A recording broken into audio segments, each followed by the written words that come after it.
Damos inicio a la mesa 2. Se trata, bueno, en este caso es una mesa integrada por el maestro Rodolfo Félix Cárdenas, el doctor Carlos Natarena Andayapa y el doctor Ricardo Ojeda Bojorquez. En esta mesa se abordarán temas procesales y también relativos a la Fiscalía General de la República. En primer lugar, el maestro Rodolfo Félix se encargará de abordar el tema Código Nacional de Procedimientos Penales, aciertos y desaciertos. El maestro es abogado egresado de la Escuela Libre de Derecho con mención honorífica, es especialista en ciencias penales por la División de Estudios de Posgrado de la UNAM, maestro en Constitución, Derechos Humanos, Derecho Penal por la Universidad Autónoma de Barcelona, doctorando en Derecho Penal por la Universidad Nacional de Educación a Distancia con sede en Madrid, España. Fue Procurador General de Justicia del Distrito Federal y Secretario Ejecutivo del Consejo de Seguridad Pública del Distrito Federal. Ha sido profesor a nivel licenciatura y maestría en diversas instituciones académicas y universidades del país. Es autor de diversos artículos y publicaciones especializadas en materia penal. Miembro numerario de la Academia Mexicana de Ciencias Penales. Miembro de Roxina Alliance, integrada por las firmas penalistas prestigiadas de más de 20 países. Recientemente ha obtenido el grado académico LM en litigación oral con la distinción magna cum laude en la California Western School of Law. Bueno, a todas las personas que nos están siguiendo en Facebook les recordamos que pueden formular sus preguntas a través de esta plataforma y nosotros se las haremos pasar a los ponentes. Maestro Rodolfo Félix tiene el uso de la voz. Bueno, buenas tardes a todos. Por supuesto, agradezco mucho, como siempre, la invitación que me hace doña Olga Islas y don Sergio García Ramírez a participar en estas importantes e intensas jornadas, y además les felicito por llegar ahora a la 21ª con este aniversario, además en donde se recogen pues un cúmulo de temas que son muy interesantes, y por supuesto me da mucho gusto participar con apreciados colegas y haber tenido la oportunidad de escucharles en la primera mesa.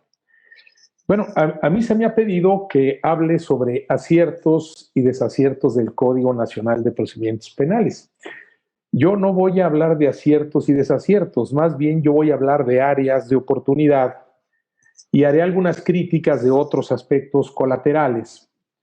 Y digo de áreas de oportunidad del Código porque he seguido desde muy cerca de sus inicios la conformación del Código Nacional de Procedimientos Penales, y me parece que el mismo está conformado suficientemente por un diseño procesal que puede dar buenos resultados, que va caminando, pero como lo voy a decir al rato y voy a dar algunos ejemplos, en realidad el problema está en los operadores. Y en los operadores, lo digo destacadamente, en las fiscalías. Muchos acusan a las policías, pero a mí me preocupan ahora más los jueces y las fiscalías, y después voy a decir por qué. Así es que yo voy a hablar de áreas de oportunidades ahora, en este contexto, que me parece a mí deberían de ser motivo de una reforma para fortalecer el código, habida cuenta de los tiempos actuales y de que esto pues, es una realidad ya en nuestro país. Aquí me refiero a la necesidad que existe, a mi entender, de realizar una reforma para atender el tema relacionado con personas jurídicas. Nosotros tenemos ya aceptada la responsabilidad penal de personas jurídicas y existe una incipiente regulación desde el punto de vista sustantivo, más incipiente es desde el punto de vista procesal.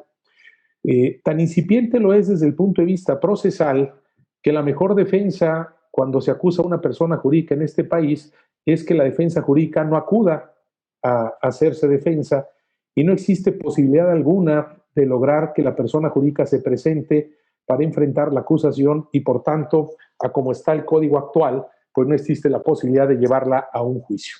Cuando esto se empieza a intentar es porque los abogados han permitido que esto acontezca, pero en realidad no existe un mecanismo procesal para ello. ¿Por qué lo digo así? Porque nuestro código no regula absolutamente nada relacionado con la representación legal de la persona jurídica para efectos del proceso penal. Y esto no se trata de acudir a normas generales. Aquí es donde los jueces cometen un gran error. Quieren traer al proceso penal las disposiciones del derecho mercantil o civil y están equivocados. Quieren imponer al representante legal también los fiscales o jueces y están equivocados. Eso no se puede. Una cosa es la representación legal para efectos de un proceso penal y otra cosa es la defensa penal de la persona jurídica. El representante legal no puede ser impuesto por la autoridad, porque ese representante legal puede ser incluso que esté involucrado en los hechos que son materia de investigación y no podría entonces llevar a cabo la representación de la persona jurídica porque sería el mecanismo más eficaz para buscar evitar la persecución de esa persona en lo particular y evadir así, por ejemplo, la imputación en su contra. Esto no se puede. No existe un mecanismo diseñado como en el derecho comparado en que se han ensayado distintas fórmulas como son, por ejemplo, el que se establezca que la representación legal para efectos de un proceso tenga que ser en alguna de las personas miembros del Consejo de Administración, por ejemplo, de la directiva de la persona jurídica, lo cual tiene inconvenientes porque podrían verse en alguna forma involucrados con el hecho y quedarían entonces eliminados de la posibilidad de esa representación. Puede ser en otro mecanismo también que acoge en algunos países el que la representación de la persona jurídica para efectos de un proceso penal se pueda hacer incluso por terceros ajenos a la propia o al propio ente corporativo. Por ejemplo, abogados o expertos en otras áreas que son contratados para fungir como la voz y la cara de la persona jurídica en el proceso penal y que no tienen ninguna consecuencia para ellos, sino simple y sencillamente es ejercer a través de los mismos los derechos humanos, como reconoce la Corte, que tiene la persona jurídica en un proceso penal, en tanto son inherentes o pueden ser ejercitados por la misma.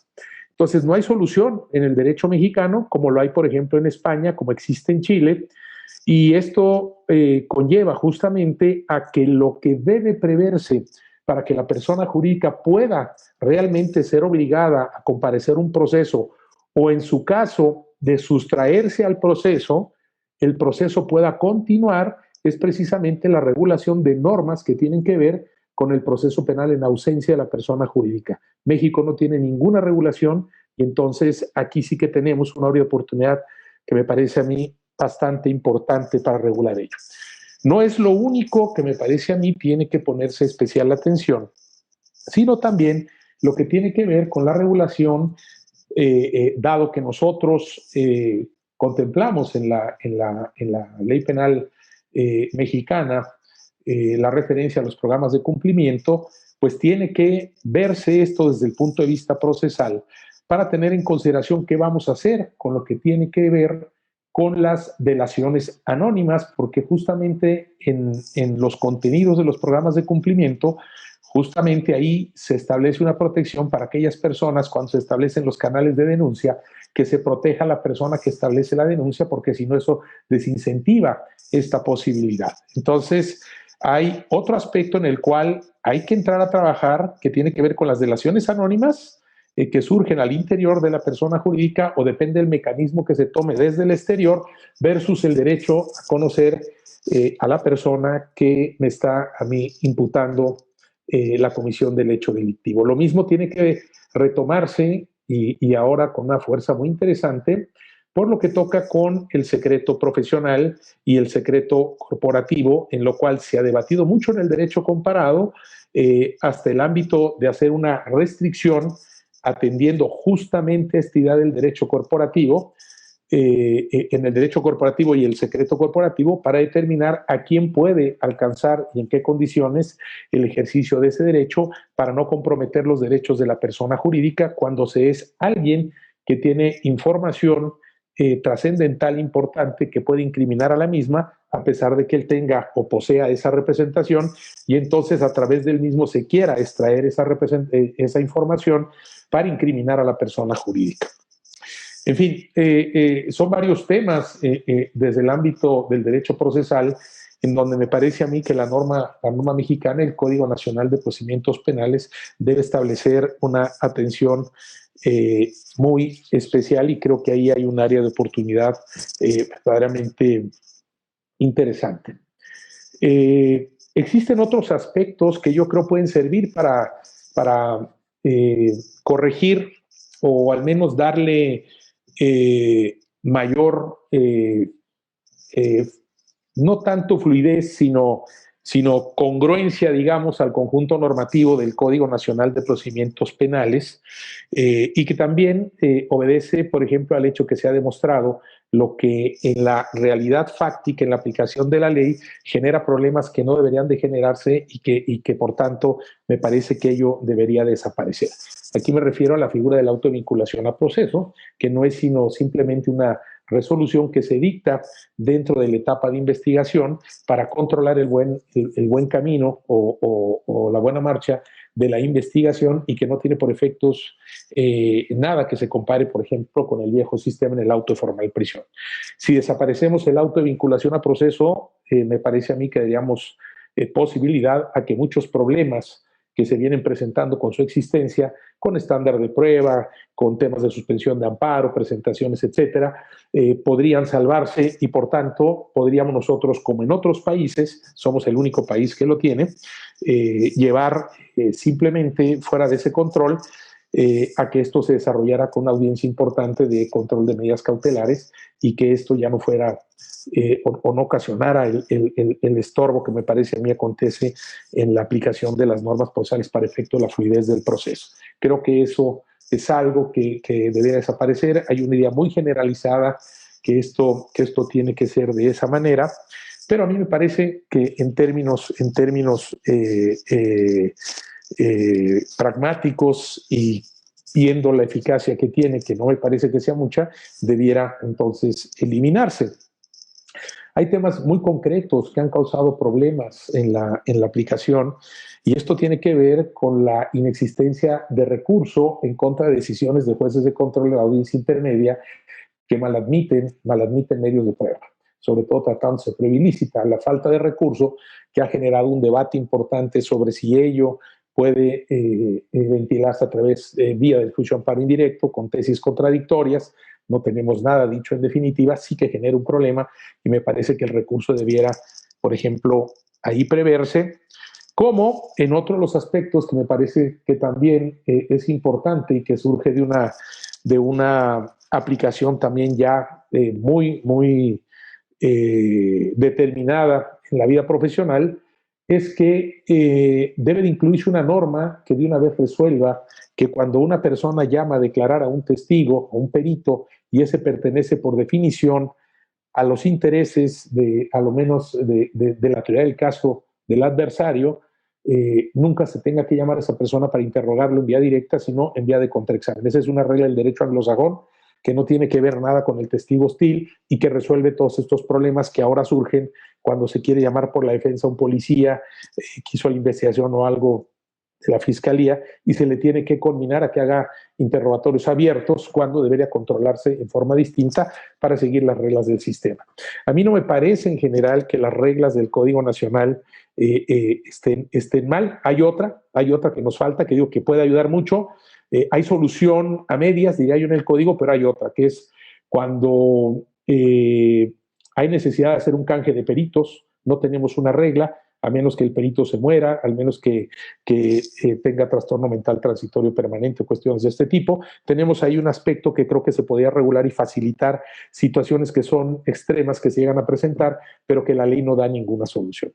Fuera de eso, yo creo, en los 10 años que llevo de ejercicio profesional en el sistema, que el proceso puede funcionar y funciona bien, y que creo que estos ajustes, sobre todo el de personas jurídicas, debiera involucrarse. Pero les digo, para mí son áreas de oportunidad, no tanto desaciertos, porque de una o de otra manera va ahí funcionando la cosa, y creo que se puede corregir. Lo que sí que me parece muy importante,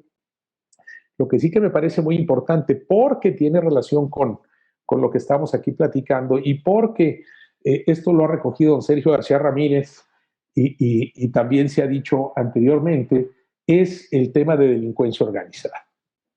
El tema de delincuencia organizada y el tema de algunas disposiciones que han sido reformadas, que a mi entender, no obstante la naturaleza procesal de las mismas, la intención de la reforma no ha sido, me parece, ni la más correcta, ni las consecuencias que derivan de la misma tampoco la más adecuada.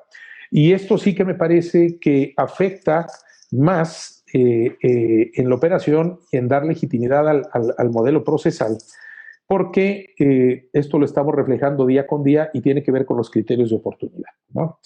Realmente los criterios de oportunidad que están diseñados con una visión diferente para que puedan convertirse en una solución sobre la base de un respeto de derechos fundamentales dentro del proceso penal, pareciera que ahora estos se han convertido en el mazo, en el garrote del Estado para obligar a los adversarios, si lo puedo decir así, a que de alguna manera proporcionen una información que no se sabe si la tienen o si no la tienen, pero en ánimo de que puedan gozar de una libertad para hacer imputaciones de alguna manera y poder seguir generando procesos en contra de personas que pudiera ser que tengan o no ciertas responsabilidades penales. Y esto se detonó en la reforma del año pasado de manera muy importante, la reforma de 2019, de finales de año de noviembre, y que curiosamente fue una reforma dedicada a la materia fiscal penal, a la materia fiscal penal. Ahí es donde se abrió, digamos, este agujero. Había unas bases en el código, pero ahí es donde se abrió este agujero.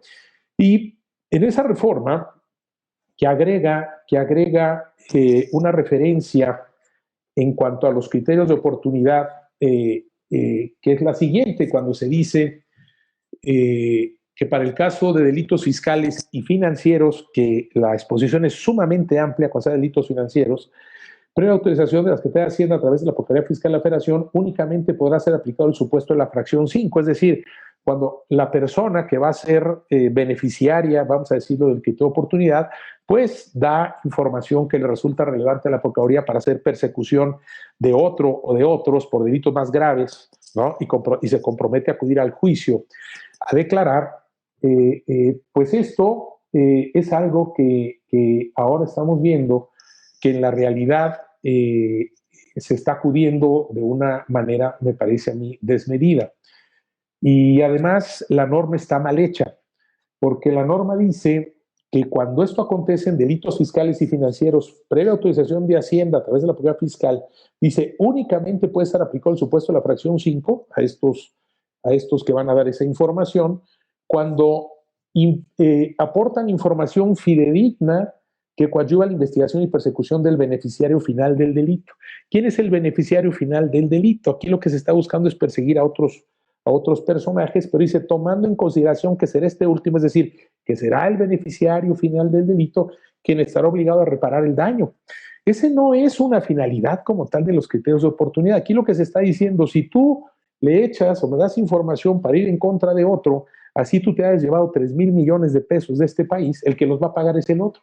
Tú no vas a pagar nada, porque la ley dice, tomando en consideración que será este último, será el beneficiario final, el que está obligado a reparar el daño. Entonces no le pueden exigir ni siquiera la reparación del daño al que se llevó 3,000 millones con tal de que diga quién es el otro, ¿no? Al que se pretende perseguir por los motivos que sea.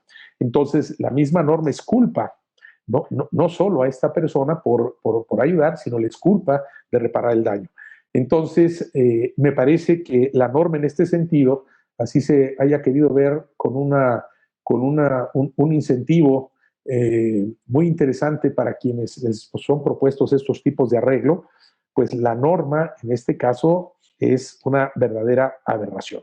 Las negociaciones que quizás estén haciendo al día de hoy, ¿no? O que están ocurriendo abiertamente en el mundo empresarial y en otros lados donde se están aplicando estas normas, y por lo que nos están dejando ver es que pareciera que más bien existe una posición de beneficiar de una manera muy amplia a algunos y de otra manera de exigir más a otros de lo que verdaderamente deben para efectos de una reparación del daño. Es decir, esto sí que, en mi opinión, ha venido a pervertir el verdadero sentido de lo que es esta normativa.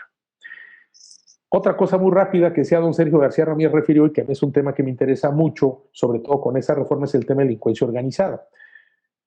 Solo voy a referir que la reforma de delincuencia organizada, como dijo el doctor Moreno, es del año de 1996. Ahí surgió la Ley Federal contra la Delincuencia Organizada.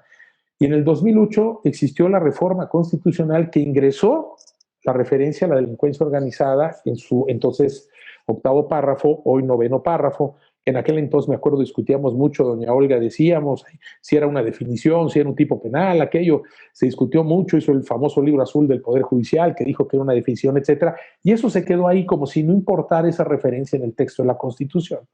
Pero lo cierto es que la Ley Federal contra la Delincuencia Organizada nunca se ha reformado. Tocó un pedacito de alguna cuestión que no trasciende, y entonces hoy el texto de la Constitución, ese texto que sirve para algo porque está en la Constitución y está en el artículo 16, está en el capítulo de Derechos Humanos o Derechos Fundamentales, pues sirve para algo, cuando menos sirve para una función de garantía, y a partir de la interpretación constitucional no podemos entender delincuencia organizada si no es algo que se aconteste con el texto constitucional. Pues resulta que la Ley Federal de Delincuencia Organizada no se ha ajustado al artículo 16 constitucional. Y desde un análisis constitucional o desde una interpretación constitucional, que como ha dicho la Corte, hay que hacerla partiendo del texto constitucional hacia abajo, no de abajo hacia arriba, eso nos podría llevar a consecuencias muy serias, al menos a mi entender, y por eso aquí sí destaco que esta sí es un área en donde hay que voltear a mirar, en donde pues se puede sostener, a mi entender, que bajo la interpretación del texto constitucional, la mera organización de hecho, la mera pertenencia a la organización criminal de hecho, 3 o más personas para delinquir, ya no es punible conforme al texto constitucional, que tampoco tiene aplicación el artículo 4, que es el que sancionaba la pertenencia a la mera organización de hecho, y que además ya no se puede considerar los delitos de delincuencia organizada ni como autónomos ni como de peligro, como lo ha interpretado la Corte, porque justamente ya no se sanciona el hecho de la mera pertenencia, sino que ahora, atendiendo a que los dos textos no se corresponden y exigen requisitos diferentes, salvo la organización de hecho de 3 o más personas, entonces se tiene que estar partiendo de la interpretación constitucional para poder construir lo que tenemos que entender como delincuencia organizada. No se puede aplicar, en mi opinión, el artículo 2 de la Ley de Delincuencia Organizada ya más, sino que se tiene que hacer un análisis a partir del texto constitucional con los tipos penales específicos. ¿Esto a qué nos lleva?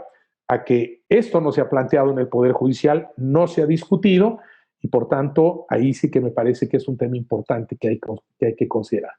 Y por último, nada más subrayar que prácticamente, y esta es la crítica que yo quiero hacer a los señores jueces en este país y a muchos abogados, fiscales y quien defensor, pero sobre todo a los señores jueces, cada vez se les olvida más lo que es el derecho penal. Todo es delincuencia organizada en este país. Si eres parte de una empresa o estás, ya basta con que seas 3 o más, delincuencia organizada. Si eres parte del gobierno, pues ya eres delincuencia organizada, pues 3 o más lo sacas. Todo es delincuencia organizada en este país.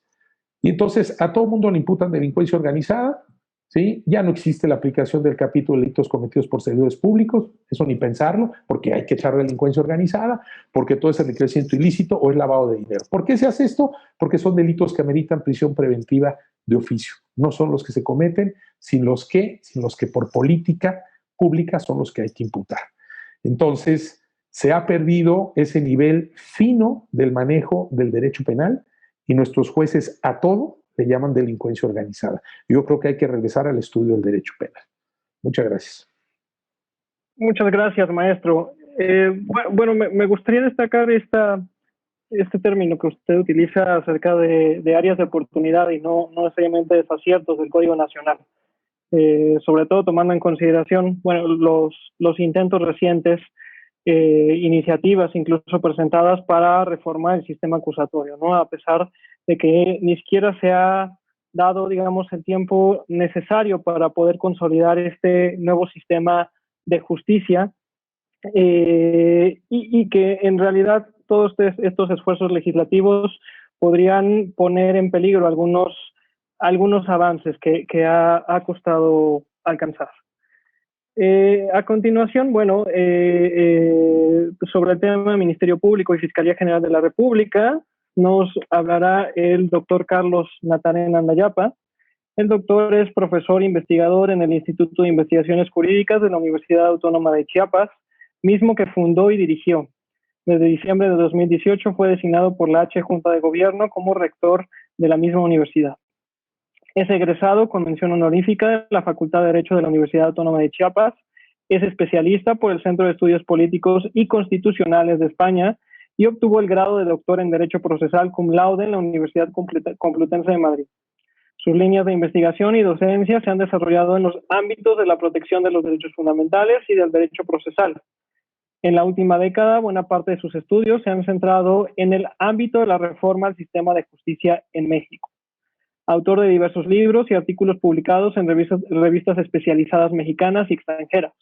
Hasta febrero de 2016 fue investigador titular de tiempo completo con definitividad en el Instituto de Investigaciones Jurídicas de la UNAM y profesor titular también por concurso de oposición en la Facultad de Derecho de la misma universidad. Desde septiembre de 2020 es miembro correspondiente de la Academia Mexicana de Ciencias Penales. Doctor Carlos Natarén tiene el uso de la voz. Muchísimas gracias, doctor Rojas, usted es muy amable. Quiero empezar por expresar mi agradecimiento, como siempre lo hago, la verdad es que es muy generoso de su parte que me inviten a participar en estas jornadas. Quiero expresarle a doña Olga Islas de González Mariscal y a don Sergio García Ramírez que es un honor poder participar una vez más en estas jornadas y expresarles mi felicitación. 21 años se dice fácil, pero en realidad es un esfuerzo muy grande, son muchas horas cada año para lograr realizar estas jornadas, y el hecho de que haya una voluntad a toda prueba para realizarlas, el hecho de que estemos reunidos esta tarde por este medio de la pandemia ha podido detener a las jornadas y estoy seguro que seguiremos así. Muchas gracias. Es para mí también un honor participar con todos los juristas, ¿no?, que integran el programa, y al especial los de esta mesa que son muy destacados y por los cuales tengo un aprecio personal.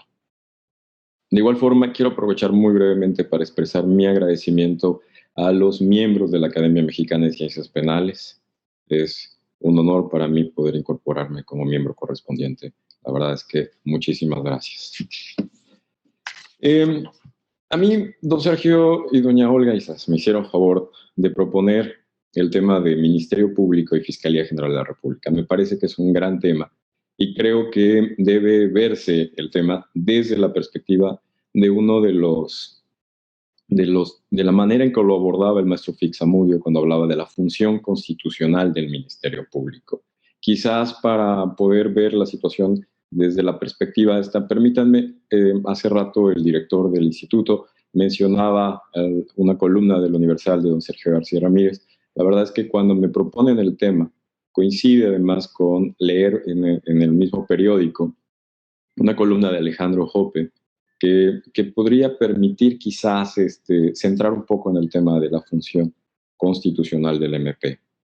La columna era muy sencilla, decía más o menos algo sobre que imaginemos un país donde 7 de cada 10 delitos no se reportan a las autoridades, pero entre los delitos que sí se denuncian, 1 de cada 5 hay una detención de un presunto responsable, y una vez que ya están en los tribunales, solo hay una sentencia condenatoria en el 62% de los casos, y en total es el 97% de los delitos que quedan impunes.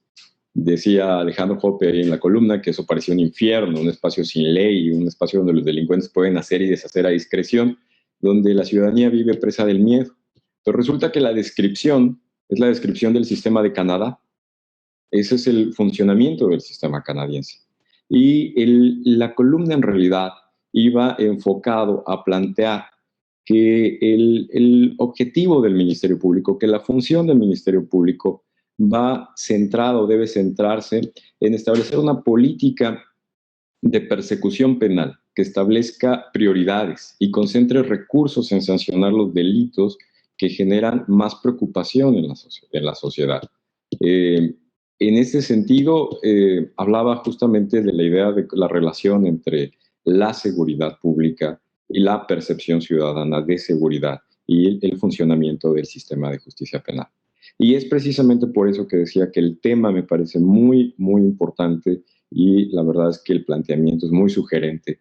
Cuando hablamos de la función constitucional del Ministerio Público, para decirlo en términos de otro gran libro, podríamos hablar del poder de acusar, un libro que además recientemente reeditó el Instituto Nacional de Ciencias Penales de Luis María Díez Picasso. La idea de que existe un órgano constitucional que tiene como función esencial el solicitar la aplicación del ius puniendi del Estado a una persona en particular, que es básicamente ese poder de acusar, que es básicamente esa función constitucional del Ministerio Público al que hace referencia el maestro Fix en el libro, justamente que se llama así, pues me parece entonces que vale la pena revisar esta función constitucional, este Ministerio Público, en esta transición tan importante que estamos haciendo en México hacia una Fiscalía General de la República. En ese sentido, el Ministerio Público, ese Ministerio Público del cual la evolución del Ministerio Público la podemos regresar hasta los años hasta la incorporación en el modelo francés de Porfirio Díaz, los debates en el Constituyente, aquel debate entre Lucio Cabrera, donde se planteaba ya la autonomía del MP. Me parece que todo eso podríamos retomarlo desde la perspectiva del gran desafío que tenemos ahora. Y si hace un momento Rodolfo Félix hablaba de espacios de oportunidad, de ventanas de oportunidad, bueno, me parece que esta es quizás la gran ventana de oportunidad, y es quizás ahí donde planteamos por qué hay tantas expectativas. Y adelantando un poco las conclusiones, sería el por qué la ciudadanía o existe tanta intención de pedir una rendición de cuentas al funcionamiento de la nueva Fiscalía. ¿Cómo estaba o hasta dónde llegó el Ministerio Público en México? Sería la primera pregunta. Y en ese sentido, pues, permítanme hacer unas pequeñas citas. Miren, la Fiscalía General de la República presentó un informe. ¿Okay?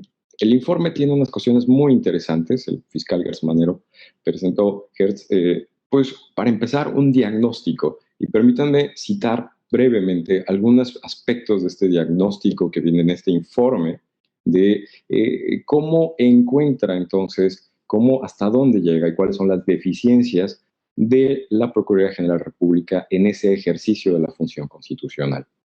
Muy brevemente, 4 cosas.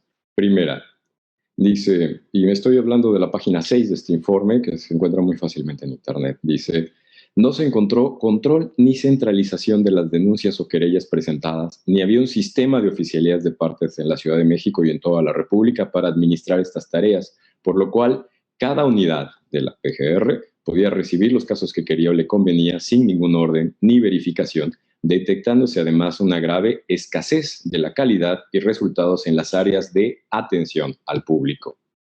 Y justamente respecto a este último rubro de atención al público, se mencionan hallazgos que generan esa percepción negativa de la institución. Menciona 11. Primero, elementos de seguridad privada brindaban asesoría y orientación. 2. Servidores públicos sin habilidades para la atención de usuarios, trato grosero y déspota. 3. Ingreso de personas u objetos por distintas vías y la ausencia de control. 4. Tiempo excesivo de espera y atención. 5. Negativa a recibir denuncias en un horario nocturno, fines de semana y días festivos. 6. Dilación en la devolución de los bienes asegurados. 7. Negativa a proporcionar información de averiguaciones previas o carpetas de investigación. 8. Dilación en la tramitación y resolución de averiguaciones previas o carpetas de investigación. 9. No se preguntaba al usuario sobre la calidad del servicio. 10. Corrupción para la realización de trámites. 11. Dilaciones injustificadas en la integración de carpetas de investigación, en algunos casos por años. Reitero, este diagnóstico es el diagnóstico del primer informe de la Fiscalía General de la República, no es un elemento planteado así. Por lo tanto, sorprende, dado desde la perspectiva oficial, ese es como un balance final de qué era la Procuraduría o hasta dónde estaban las insuficiencias entonces. En el tema de agentes del Ministerio Público, había un dato que a mí me sorprendió y me puso realmente a pensar como hasta dónde tendríamos que reinventar nuestra institución del Ministerio Público en México. Y inicio la cita. El rezago encontrado el 1 de diciembre del 2018, constituido por más de 300,000 asuntos, ¿sí? ¿Oyeron bien? Más de 300,000 asuntos en rezago, se logró disminuir al 31 de diciembre de 2019 al determinar 97,723 asuntos que corresponden a una disminución del 31.88%. Se hace que leyendo este informe sabemos entonces que la Fiscalía General de la República tiene actualmente un rezago más o menos de mayor a 200,000 asuntos, 202,277 según mi cuenta. Menciona también, y abro otra cita, Se recibían querellas o denuncias que se registraban como actas circunstanciadas o con números de atención sin ser elevadas a averiguaciones previas o carpetas de investigación, según fuera el caso. De los 4.875 asuntos así encontrados, se han determinado o elevado a la instancia correspondiente 4.400. Esto es la página 12 para quien tenga intención de revisar este informe. Permítanme otro dato. Me paso a la página 14. ¿Cómo trabajaba la policía ministerial? Abro una cita. No existía un sistema para comprobar el cumplimiento de mandamientos ministeriales ni judiciales, por lo que en mayo del 2019, a través del Sistema Institucional de Evaluación de Resultados, se identificaron las cargas de trabajo del personal policial, detectándose que una persona de la policía ministerial tenía a su cargo más de 11.000 mandamientos judiciales y ministeriales pendientes. Fin de la cita. Como ven, una sola persona de la Policía Federal Ministerial con 11.000 mandamientos. Son datos realmente sorprendentes, realmente, digamos, preocupantes, dado que se trata de un informe oficial.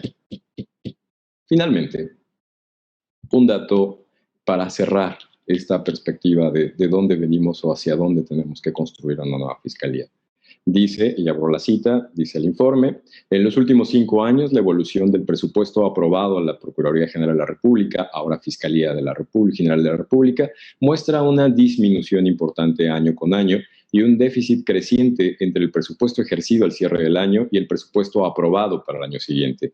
Estas disminuciones y descompensaciones son evidentes si se compara el presupuesto total ejercido en 2018 contra el presupuesto aprobado para 2019, es decir, 16.838.2 millones de pesos contra 15.351.1 millones de pesos, lo que representa que la Fiscalía nace con un déficit de 1.487.1 millones de pesos, por lo que durante 2019 se optimizó el gasto de los recursos presupuestarios para hacerle frente a esta situación. Y como ustedes pueden ver, entonces tenemos una Fiscalía General de la República cuyo presupuesto entonces nace con una disminución muy significativa. Bueno, pensando entonces hacia dónde tiene que ir esta fiscalía, cómo podemos evaluar, considerando además, y hay que decirlo con claridad, que es apenas el primer año de funcionamiento de esta fiscalía, que apenas estamos empezando a ver hacia dónde se mueva, pues tendríamos que ver algunos aspectos que son especialmente relevantes. Primero que nada, lo que brinca, lo que tendría que centrar y lo que además caracteriza a esta nueva fiscalía es el tema de la autonomía.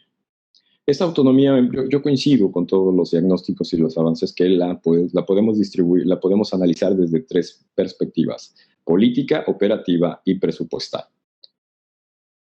Esta autonomía política tendría que ver con quién nombra al fiscal. ¿Quién nombra al fiscal que de una manera muy formal se cumple con los requisitos, pero que podríamos mejorar en muchos sentidos en el debate y el contenido para obtener mayores contrapesos, para buscar esa idea de que el Ministerio Público autónomo puede estar realmente alejado de las consideraciones de los temas de la política institucional. Y es que yo creo que de eso se trata, porque si pasamos hacia la autonomía operativa de la institución, se trata de que el funcionamiento esté basado en criterios técnicos, en criterios objetivos. Lo dicho en otras palabras, se trata de evitar que hayan presiones e injerencias sobre la toma de decisiones en el funcionamiento del día a día del Ministerio Público. Se trata, si regresáramos pues a la función del Ministerio Público en un país democrático, de la priorización, donde se va a establecer la mayor preocupación y el mayor esfuerzo institucional en el trabajo. Así pues, tendríamos que empezar a centrarnos en ese funcionamiento, en esa autonomía operativa. Y ahí tendríamos que retomar otra de las grandes propuestas del maestro Fix Amudio, que siempre a la hora de trabajar sobre esta materia, sobre el Ministerio Público, enfatizaba la importancia de los criterios de evaluación del desempeño del personal que integra la Fiscalía. En ese sentido, también se podría citar a Andrés de la Oliva, que habla de que en las reformas a los sistemas de justicia es el factor humano lo que define el cambio, lo que define realmente el éxito o el fracaso. Es decir, tendríamos que tener una política de desarrollo interno para definir, por ejemplo, los traslados de los ministerios públicos, los ascensos, los estímulos e incluso también la separación del cargo. La propuesta del maestro Fixamudio siempre fue o siempre ha sido plantear un consejo del Ministerio Público que siga un poco el modelo de los consejos de la judicatura. Un órgano que permita además transparencia, que permita rendición de cuentas y que permita un funcionamiento de la carrera ministerial de una manera, digamos, que ofrezca ese proyecto de vida a los integrantes de la Fiscalía. Finalmente, para ir avanzando, el tema de la autonomía presupuestal. Hace un momento hablábamos que en el informe señalaba que hubo una disminución cercana a, redondeando los asuntos, a 1.500 millones. Eso es más o menos disminuyó en un 12.8%. Hay que decir que el proyecto del presupuesto de egresos de la Federación tiene una ampliación del 14.5%. ¿Dónde podríamos encontrar una salida? Porque realmente es la autonomía presupuestal la que va a definir hacia cómo la autonomía de gestión de este órgano, como suele pasar con la mayor parte de las instituciones. En el ámbito de los tribunales superiores de justicia de las entidades siempre se ha discutido una vieja aspiración, que es establecer un porcentaje fijo ya desde la Constitución sobre el presupuesto que esté destinado a las instituciones. Eso podríamos empezar a plantearlo. Y también al interior de la Fiscalía General de la República tiene que haber claridad. ¿Cuáles son las condiciones internas para definir qué parte del presupuesto se otorga a ciertas unidades? Al día de hoy, el 95% de la actividad de la Fiscalía General de la República proviene de las delegaciones. Es decir, habría que pensar incluso cómo dentro de esta autonomía operativa, regresando un paso, cómo podríamos además replantearla, reorganizarla y en términos de presupuesto, cómo es que tendría que ser. Para ir avanzando, otro de los temas que realmente están pendientes y que se inserta muy claramente en esta mesa es cómo la Fiscalía General de la República tiene que funcionar en este nuevo sistema acusatorio y oral. Es decir, a pesar de que en teoría tenemos un sistema acusatorio, a pesar de que la aspiración de la reforma del 2018 es de sistema acusatorio, tomo nota del aviso, gracias, doctor Rojas,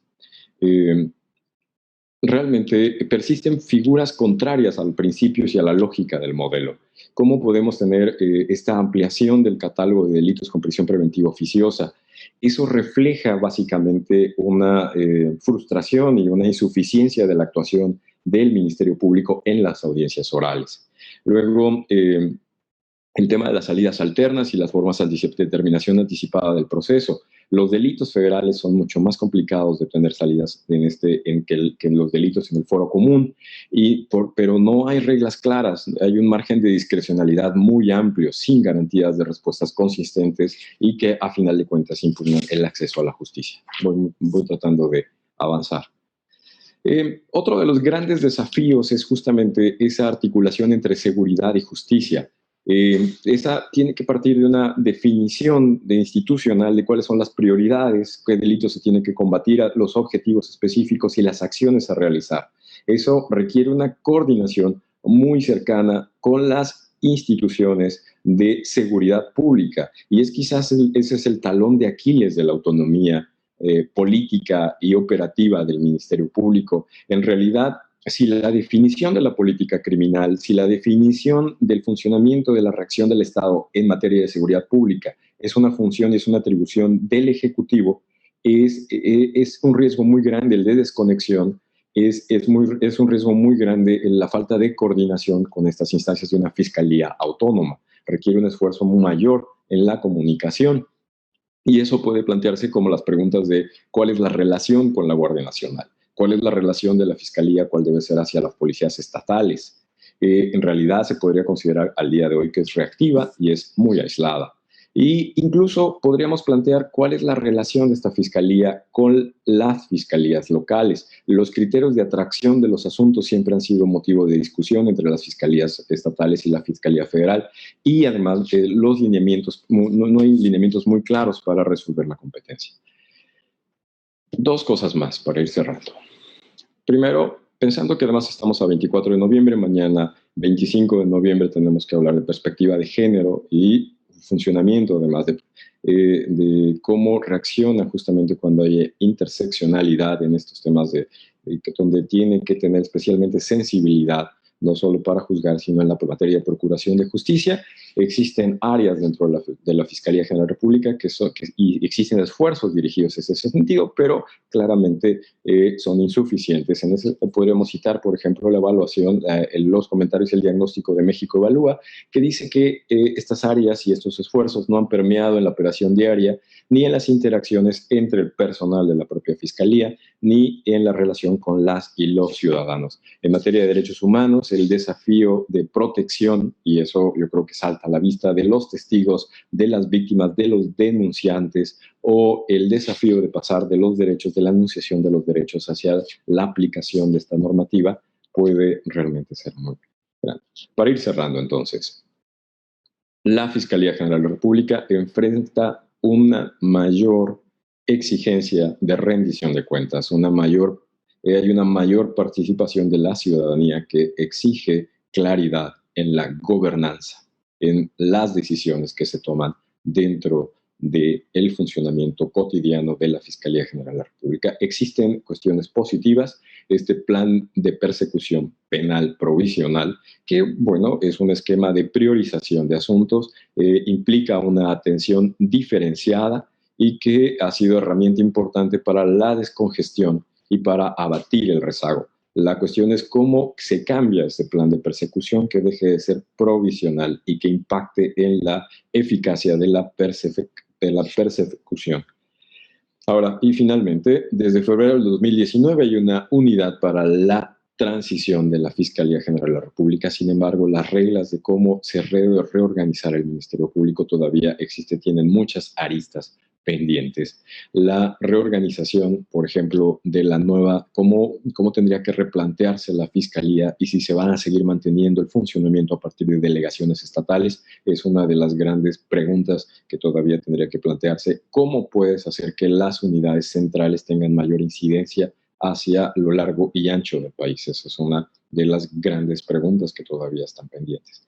En ese sentido, la Fiscalía General de la República está en un momento clave de cómo tendríamos que repensar la función constitucional del Ministerio Público en un contexto donde siempre una cuestión económica de la insuficiencia de los recursos para combatir absolutamente todos los delitos condiciona forzosamente la necesidad de priorizar y definir políticas de colaboración con los sistemas de seguridad pública.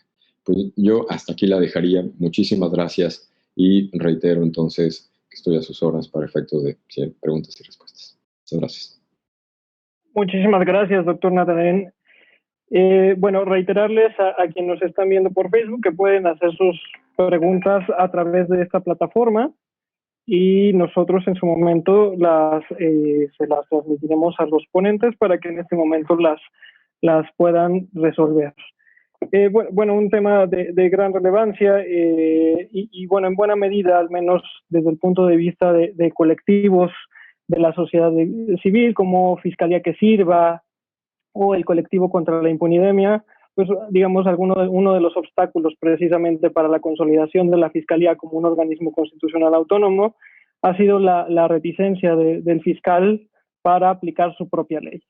Reticencia que ha llegado incluso a la presentación de una iniciativa, ¿no?, que elimina distintos aspectos que incluían precisamente mecanismos de control hacia la actuación de la Fiscalía y que además preservan esta estructura jerárquica y vertical en la Fiscalía General.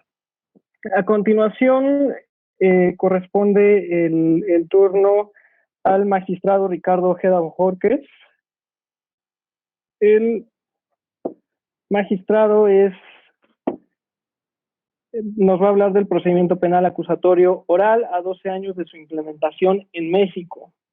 El doctor es doctor y maestro en Derecho por la Universidad Nacional Autónoma de México. Es maestro en Ciencia Jurídico Penal por el Instituto Nacional de Ciencias Penales. Cuenta con una especialidad en Derecho Constitucional por la Universidad de Salamanca, España. Es miembro de la Asociación Nacional de Doctores en Derecho y miembro numerario y vicepresidente de la Academia Mexicana de Ciencias Penales. Cuenta con 35 años de servicio en el Poder Judicial de la Federación, como secretario de Tribunal y de la Suprema Corte de Justicia de la Nación, juez de distrito y actualmente como magistrado de circuito. Doctor Ojeda Bojorquez tiene el uso de la voz. Muchas gracias por la presentación. Yo agradezco, desde luego, al doctor Sergio García Ramírez y a la doctora Olga Islas de González Mariscal esta invitación a participar en estas 21ª jornadas sobre justicia penal. Y por lo mismo, también los felicito por esta amplia cobertura que tienen ya en este momento, este ciclo de conferencias. El tema que me llamó la atención para disertar hoy en esta noche es precisamente algo que yo he venido manejando durante varias intervenciones en las diferentes jornadas donde he participado, y que es precisamente el procedimiento penal acusatorio oral. Pero hoy, a 12 años de su implementación en México, pues sabiendo que se implementó a partir del 18 de junio de 2020 una reforma constitucional en materia penal donde se estableció pues el nuevo sistema penal de justicia acusatorio y oral. Y a 6 años en que entró en vigor el Código Nacional de Procedimientos Penales el 6 de marzo de 2014. En los medios de comunicación, pues hay quienes hablan a favor del sistema penal acusatorio, pero otros también hablan en contra del sistema penal acusatorio penal y oral. Para muchos, repito, es el procedimiento oral acusatorio, es una maravilla, pero para otros definitivamente no ha tenido la eficacia esperada que en aquellos años de 2008 se tenía como perspectiva. Desde luego que esto se da en torno a una serie de acusaciones. Los políticos, algunos hablan de la puerta giratoria, diciendo que pues, las policías y los ministerios públicos detienen a las personas que están involucradas en un delito y los jueces lo sueltan. Por otra parte, los jueces responden, no, lo que pasa es que la fiscalía no integra bien sus carpetas de investigación y por esa razón se están soltando a los delincuentes. Por una razón u otra, yo siempre la pregunta que me hago y bueno, y que muchos se hacen es, ¿quién es el responsable de que el nuevo sistema de justicia penal acusatoria oral no esté funcionando como se esperaba que funcionara? Si es precisamente la policía, los fiscales o los jueces. Bueno, ya escuchamos una opinión por ahí del doctor Rodolfo Vélez Cárdenas y él dice que son los operadores del sistema los responsables. Yo no diría en ese sentido que son los operadores del sistema los responsables de que el sistema penal acusatorio no esté funcionando, sino yo diría que es precisamente los implementadores de la reforma penal de aquellos años del 2008 en la Constitución, los legisladores, y también los legisladores que hicieron el Código Nacional de Procedimientos Penales. Y les voy a decir por qué, porque en verdad yo desde que vengo analizando esta reforma, pues encuentro una serie de contradicciones, no solamente entre los mismos preceptos de la Constitución que se reformaron, entre el 14, 16, 17, 18, 19, sino que también una contradicción entre normas legales del Código Nacional de Procedimientos Penales con la propia Constitución. Y voy a explicar por qué, poniendo algunos ejemplos. Si nos vamos al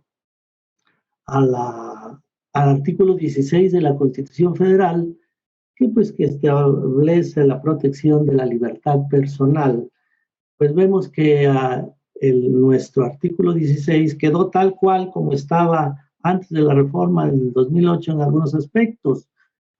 Quiero pensar en la orden de aprehensión, por ejemplo, donde dice que para que se libre una orden de aprehensión deberá ser expedida por una autoridad judicial, donde preceda una denuncia o una querella de un hecho que la ley señale como delito, sancionado con pena privativa de libertad, y obren datos que establezcan que se han cometido ese hecho y que exista la probabilidad de que el indiciado lo cometió o participó en su comisión. Desde luego, yo me voy al punto de que sea sancionado con pena privativa de libertad. Una orden de aprehensión que proceda contra un delito donde tenga pena privativa de libertad, pues es en la mayoría de los delitos. Quiero pensar un 80, un 90% de los delitos que están contemplados en el Código Penal. Sin embargo, el 19, ya cuando se refiere a la prisión preventiva, pues nos reduce la prisión preventiva a los delitos de prisión preventiva oficiosa o aquellos delitos donde se necesita una justificación por parte del ministerio, del fiscal o del Ministerio Público con ciertos requisitos. Entonces, como que no encuadra bien que primero se libre una orden de aprehensión por un delito que tenga pena privativa de libertad personal, que son la mayoría, y posteriormente se vaya reduciendo esa situación a través de la prisión preventiva en el Código, por el artículo 19 constitucional. Desde luego yo no estoy opinando de que sea positivo, de que la mayoría de los delitos se juzguen en prisión preventiva, no, por el contrario, que la gran mayoría de los casos se juzguen en libertad, como lo establece el sistema de justicia penal acusatorio. Pero bueno, aquí yo lo que quiero explicar es esta pequeña contradicción que existe entre este precepto constitucional de la orden de aprehensión con el artículo 18 y 19, ¿no? El 18 también está en contradicción con el 19, porque el 18, que habla de la prisión preventiva, dice que habrá lugar para prisión preventiva cuando el delito amerita pena privativa de libertad. Vuelvo a repetir que son la mayoría de delitos y que hay en nuestro Código Penal. Entonces, para los jueces resulta, cuando se están resolviendo una prisión preventiva justificada, pues resulta bastante difícil para ellos determinar si se justificó o no por parte del Ministerio Público la prisión preventiva. Pero el Ministerio Público, pues mucho derecho tiene a solicitarla en cualquiera de esos delitos que tengan pena privativa de libertad, si se trata, pues, de la prisión preventiva justificada. Pero también existen algunas incongruencias entre el Código Nacional de Procedimientos Penales con la propia Constitución, volviendo al tema de la orden de aprehensión. Se necesitan ciertos requisitos para librar una orden de aprehensión, que sea librada por la autoridad judicial, que precede una denuncia o querella de un hecho que la ley señale como delito, una pena privativa de libertad, y obren datos que establezcan que se ha cometido ese hecho y que exista la probabilidad de que el indiciado lo cometió o participó en su comisión. Sin embargo, si nos vamos al 141 del Código Nacional de Procedimiento Penal, ya agrega un requisito más, que es la necesidad de cautela. Yo me pongo a pensar, bueno, ¿de dónde sacó el legislador este requisito adicional para que proceda la orden de aprehensión cuando la Constitución no lo establece? La necesidad de cautela. De entrada yo diría que el 141 hay que verlo con cuidado y pareciera inconstitucional. De igual forma, podemos comentar el párrafo quinto del artículo 16 constitucional que habla de la flagrancia. Anteriormente, la Constitución, antes del 2008, señalaba los 3 casos de flagrancia: la flagrancia, la cuasi flagrancia y la flagrancia equiparada. Sin embargo, la reforma únicamente deja en la Constitución la flagrancia y la cuasi flagrancia. La flagrancia cuando está siendo detenida la persona en el momento de estar cometiendo el delito, y la cuasi flagrancia cuando es detenido momentos después de cometerlo. Sin embargo, el Código Nacional de Procedimientos Penales, en su artículo 146, pues establece nuevamente la flagrancia equiparada.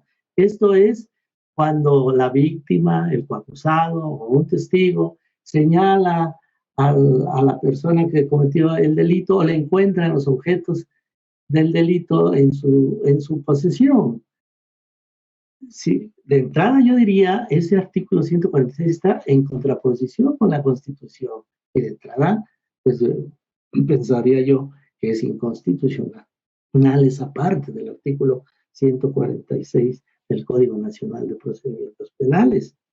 Ahora también yo veo con asombro otro precepto del Código Nacional de Procedimientos Penales, el 148, que establece que podrá ser detenido en flagrancia en aquellos delitos de querella, cuando la querella se exige únicamente para el libramiento de la orden de aprehensión, pero no para que se le detenga en flagrancia. Fíjense ustedes que en un delito donde se persigue por querella, se ha detenido en flagrancia. Si la víctima no quiere detenerlo, o no quiere que se le castigue más bien, pues ¿por qué se le va a detener? Pero el 148 lo establece, y el Código Nacional de Procedimientos Penales, en otro precepto, también lo avala. Por esa razón, yo veo que hay muchas incongruencias entre el Código Nacional de Procedimientos Penales y nuestra Constitución. Y repito, y también entre los propios preceptos constitucionales. ¿Por qué no? Hablando de la prisión preventiva, que es el tema más álgido que yo he visto en el tema del proceso penal acusatorio. Es verdad que el procedimiento penal acusatorio pues tiene muchas bondades, y yo siempre he considerado que el sistema encuentra esas bondades precisamente en los medios alternos de solución de controversias, de conflictos. Y ahí está la grandeza de nuestro sistema penal acusatorio mexicano. Pero ya entrando al proceso penal, propiamente dicho, encontramos todas esas incongruencias. Y por eso, en materia de proceso penal, difícilmente encontramos una sentencia condenatoria. Yo no tengo la estadística a la mano, pero yo quiero suponer que no es ni el 5% de sentencias condenatorias, y más en delitos no graves. En cuanto a la prisión preventiva, se ha criticado pues la famosa puerta giratoria. ¿Pero por qué es así? Porque el artículo 18, vuelvo a insistir, establece que habrá lugar a prisión preventiva cuando el delito amerite pena privativa de libertad personal. Pero el 19 de la Constitución, pues ya establece la prisión preventiva justificada. Esto es cuando el Ministerio Público no tiene otra medida cautelar que sea suficiente para garantizar la comparecencia del imputado en el juicio, el desarrollo de la investigación, la protección de la víctima o de los testigos o de la comunidad, o bien se esté procesando por un delito doloso, o haya una sentencia ya dictada por un delito doloso en contra de aquel imputado. En estos casos, pues habrá lugar a prisión preventiva siempre y cuando lo justifique el Ministerio Público. Y por otra parte tenemos también el catálogo de delitos de prisión preventiva oficiosa, que ahí en todos los casos los jueces se ve en la necesidad de establecer la prisión preventiva. Quieras o no, está en la Constitución y en la ley misma, en el artículo 167, en un catálogo extremadamente grande. Si nosotros teníamos en aquel Código de Procedimientos Penales del sistema penal anterior escrito un catálogo largo, pues este se está volviendo más largo, el catálogo de más delitos de prisión preventiva oficiosa, contrario pues al principio de presunción de inocencia. Yo no comparto de que la prisión preventiva atente contra el principio de presunción de inocencia, porque la propia Convención Americana de Derechos Humanos, en su artículo 7.2, establece que habrá restricciones, limitaciones al derecho humano de la privación de la libertad personal en las constituciones y en las leyes de las naciones que sean partes en ese convenio, y México es parte de ese convenio. Entonces, una de las restricciones es precisamente la prisión preventiva, y se justifica siempre y cuando se vean delitos graves, sumamente graves. Precisamente el artículo 16 habla en los casos urgentes del delito grave, pero el Código Nacional de Procedimientos Penales define el delito grave en el artículo 150 y nos dice que es delito grave aquellos que tengan ameriten prisión preventiva oficiosa, o bien que tengan un término medio aritmético que exceda de 5 años. Está una definición de delito grave. Yo me pongo a pensar, bueno, ¿por qué no adaptar la orden de aprehensión que sea librada por delito grave también? Y la prisión preventiva, conforme al 18, también reformarlo en ese sentido, por delito grave, no delito que tenga pena privativa de libertad personal. Y adaptar los 3 preceptos constitucionales, 16, 18 y 19, para ese efecto, para que todos estén acordes, y así camine los engranajes de la Constitución perfectamente, y desde luego regular también los artículos relativos del Código Nacional de Procedimientos Penales, para que todo funcione a la perfección. Pero por eso yo insisto en que no son los responsables los operadores del sistema y que son las policías. Las policías no quieren detener a nadie porque temen a que se les vaya a fincar una responsabilidad por privación ilegal de la libertad o algo parecido, abuso de autoridad, y a nadie detiene. Y el fiscal pues también se lava las manos diciendo yo no voy a consignar esta carpeta porque pues el juez me va a soltar al presunto responsable. Y los jueces pues también están en esa situación con tanta incongruencia que existe entre la Constitución, entre los preceptos constitucionales y el Código Nacional de Procedimientos. Yo, para concluir, quisiera decir que el sistema penal acusatorio en verdad no está funcionando en México, pero no es necesario quitarlo, como muchos opinan, no, únicamente reformar la Constitución y reformar el Código Nacional de Procedimientos Penales para que opere debidamente. La detención en flagrancia por parte de la policía debe ser sin violar derechos humanos, pero sin tantos formalismos exigidos actualmente por la ley penal a la policía. Los requisitos que establezca el Código Nacional de Procedimientos Penales para la orden de detención en caso urgente por parte del Ministerio Público y de aprehensión por parte del juez deben ser los mismos que marca la Constitución Federal. Tercero, es necesario cambiar el mecanismo para decretar la prisión preventiva, la cual debe proceder en todos los casos de delitos graves señalados en la ley penal, no en la Constitución Federal, y decretar la libertad del imputado en la audiencia inicial bajo garantía fijada por el juez de control en el proceso o bien bajo una medida cautelar diversa.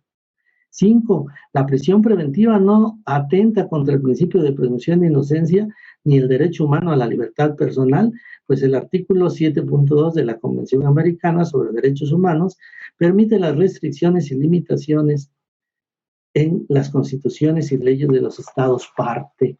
6. La valoración de la prueba debe ser libre y lógica, pero deben tomarse en cuenta para la sentencia aquellas que fueron desahogadas con todos los requisitos legales ante un juez de control en las primeras etapas distintas al del juicio, y no solamente que tengan valor las que se lleven a cabo en el juicio, en la etapa de juicio, necesariamente. Y 7, se necesita una reforma constitucional y legal urgente para que puedan funcionar en los temas más sensibles como son, entre otros, la detención, la prisión preventiva y la valoración de la prueba, los artículos 16, 18, 19 y 20 de la Constitución Federal, y 141, 146, 148, 150, 165, 167, 304, entre otros del Código Nacional de Procedimientos Penales. Es pues que yo considero que la responsabilidad de que nuestro nuevo procedimiento penal acusatorio y oral no esté funcionando adecuadamente, no lo tienen los operadores del sistema.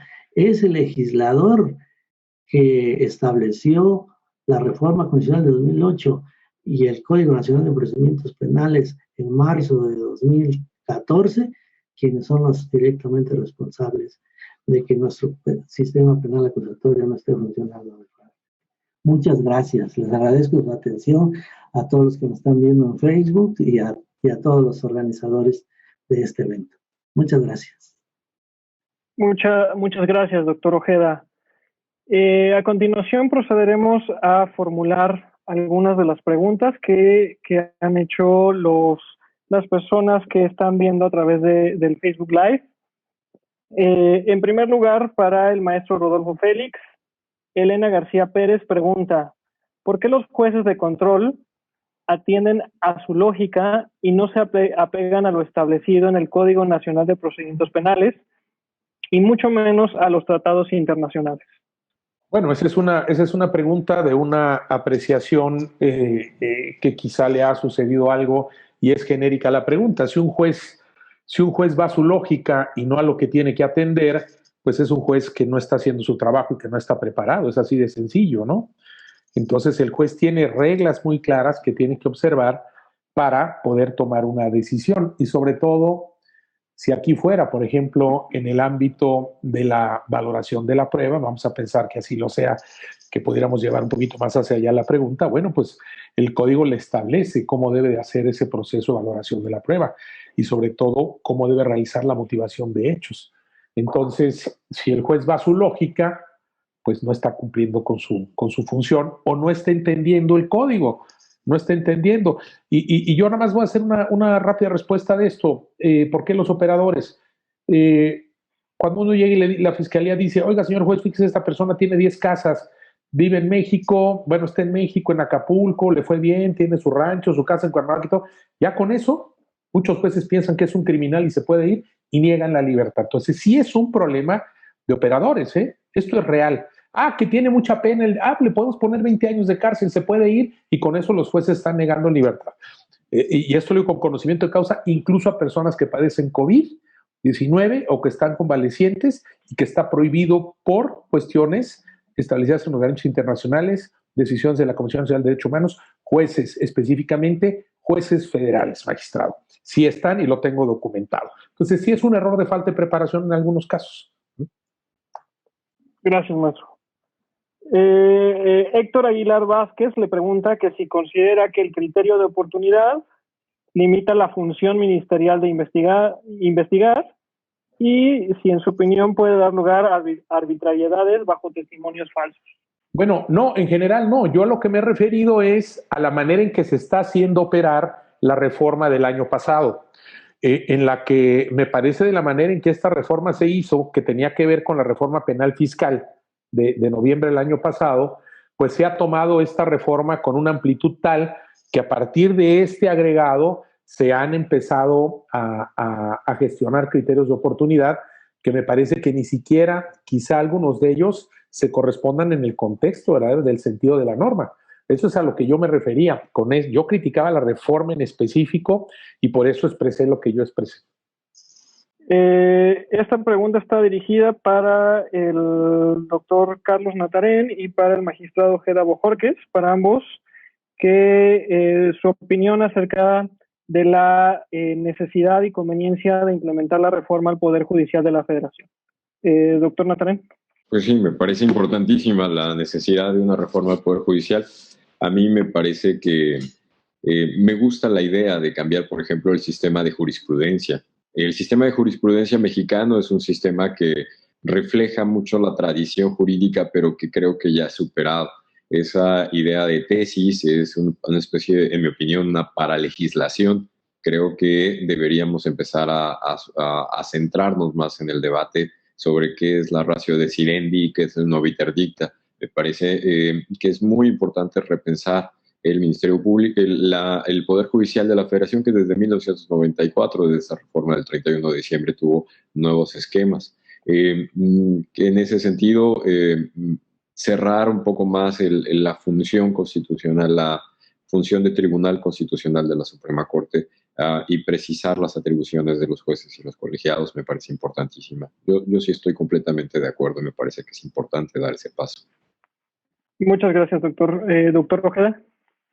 A mí me parece también muy importante que la reforma judicial en muchos aspectos, en el sistema en mejorar el sistema de carrera judicial, pero desde luego implementar ese sistema de carrera judicial desde arriba hacia abajo, como se barren las escaleras, desde arriba hacia abajo, es decir, desde la Suprema Corte hasta los juzgados de distrito. No nada más para los juzgados de distrito y los tribunales de circuito, sino también para la Suprema Corte, que entren a la carrera judicial, por una parte. Y por otra parte, también hay cosas muy buenas en la reforma judicial, como es precisamente los tribunales regionales de circuito, los tribunales de apelación. Hay muchas cuestiones muy rescatables, muy buenas en la reforma judicial.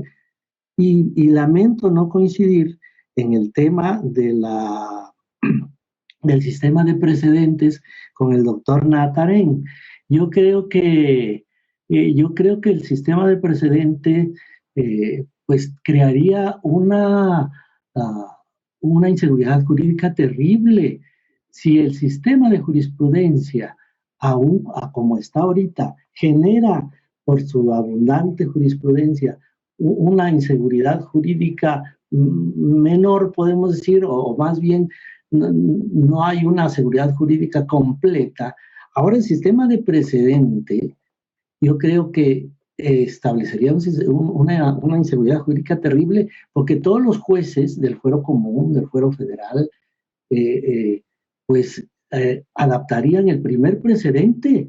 ¿Y quién dice que no en un segundo precedente pudieran opinar lo contrario los tribunales que están sacando ese precedente, que pueden ser los tribunales, que puede ser la Corte, que pueden ser los tribunales regionales de circuito, como se piensa que van a funcionar los tribunales regionales de circuito o los tribunales colegiados de circuito.